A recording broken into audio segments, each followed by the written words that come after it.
আসসালামু আলাইকুম everyone, welcome back to my channel. আজকে নিয়ে চলে এসেছি দারুণ লোভনীয় একটা রেসিপি। আজকে তৈরি করব টক ঝাল মিষ্টি আমড়ার আচার। আর এই সময়ে কিন্তু বাজারে প্রচুর পরিমাণে আমড়া পাওয়া যাচ্ছে। আপনারা চাইলে সারা বছরের জন্য এই আচারটি তৈরি করে রাখতে পারবেন। আমি আজকে খুবই সহজভাবে অল্প তেল মশলায় এই দারুণ মজাদার আচারটি তৈরি করে দেখাবো। তাহলে চলুন আমি কিভাবে এই মজাদার আচারটি তৈরি করেছি দেখে নেওয়া যাক। আজকের আচারটা তৈরি করার জন্য আমি এখানে 1 কেজি পরিমাণে আমড়া নিয়েছি।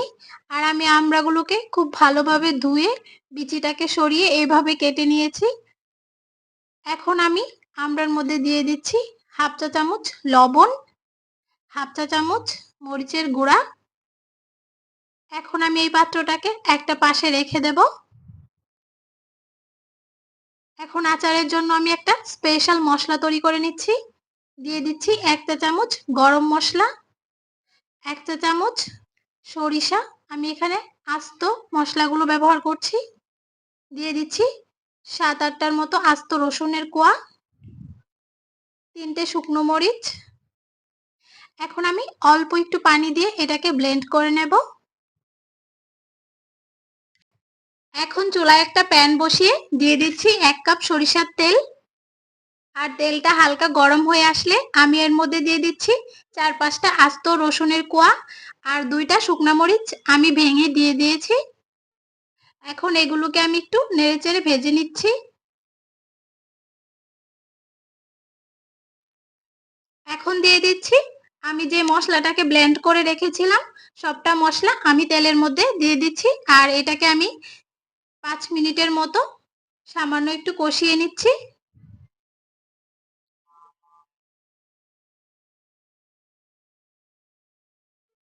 এখন দিয়ে দিচ্ছি হাফ চা চামচ হলুদের গুঁড়া, হাফ চা চামচ মরিচের গুঁড়া।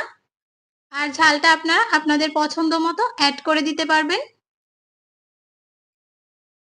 মশলাগুলোকে একটু নেড়েচেড়ে মিশিয়ে নিচ্ছি। আর এটা কষানো হয়ে গেলে আমি এর মধ্যে দিয়ে দিচ্ছি আমড়াটা দিয়ে আমি খুব ভালোভাবে মশলার সাথে মিশিয়ে নেব।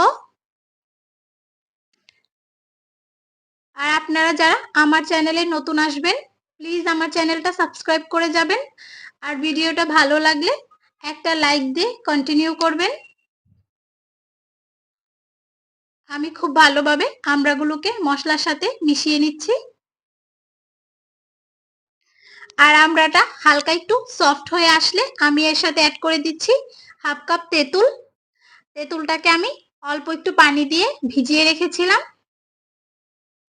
যেহেতু আমড়ার মধ্যে টকের পরিমাণটা একটু কম থাকে, এজন্য আমি হাফ কাপ তেঁতুল মিশিয়ে নিয়েছি।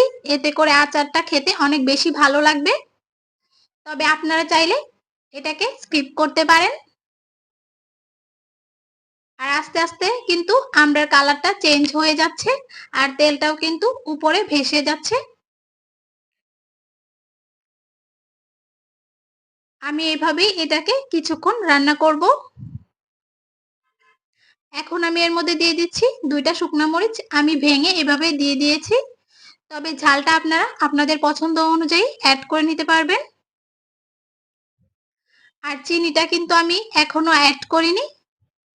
আমি এভাবেই এটাকে কিছুক্ষণ রান্না করে চুলাটা অফ করে কিছুক্ষণের জন্য আমি এটাকে রেখে দেব। তারপর আমি চিনিটা অ্যাড করব। আমি আধা ঘন্টার জন্য এইভাবেই আমড়াটাকে রেখে দিয়েছিলাম। এতে করে তেল মশলাটা কিন্তু খুব ভালোভাবে আমড়ার গায়ে লেগে গেছে। এখন আমি এর মধ্যে দিয়ে দিচ্ছি হাফ কাপ চিনি। আর চিনিটাকে দিয়ে আমি আবারও খুব ভালোভাবে জাল করে নেব। আর 1 কেজি আমড়ার জন্য আমার মনে হয় হাফ কাপ চিনি যথেষ্ট। তবে আপনারা চাইলে আরেকটু চিনি বাড়িয়ে দিতে পারবেন।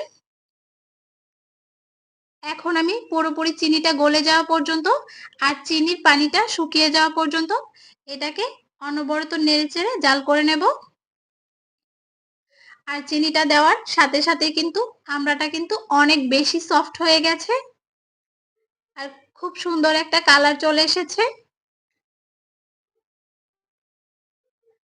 দেখে নিশ্চয়ই বুঝতেই পারছেন আচারটা কতটা লোভনীয় হয়েছে, আর খেতেও হয়েছিল ভীষণ ভালো। আপনারা যারা এই আচারটাকে বছর জুড়ে সংরক্ষণ করতে চান, এই পর্যায়ে 2 চা চামচ ভিনেগার দিয়ে নিবেন। আমি যেহেতু এটাকে সংরক্ষণ করব না, তাই কোনো প্রকার ভিনেগার দেইনি। আর আচারটা কিন্তু একদম পারফেক্ট ভাবে তৈরি হয়ে গেছে। দেখুন কতটা সুন্দর লাগছে। আমার বাসায় তো এই আচারটা বানানোর সাথে সাথেই শেষ হয়ে যায়। আমি এটাকে একটা প্লেটে পরিবেশন করে নিয়েছি, আর দেখতে কতটা লোভনীয় হয়েছে। আপনারাও চাইলে এমন একটা মজার আমড়ার আচার খুব সহজেই বাসায় তৈরি করে নিতে পারেন। আর অবশ্যই আমার রেসিপিটা ফলো করে যদি আপনারা আমড়ার আচার তৈরি করেন, দেখবেন সবাই খেয়ে অনেক প্রশংসা করবে।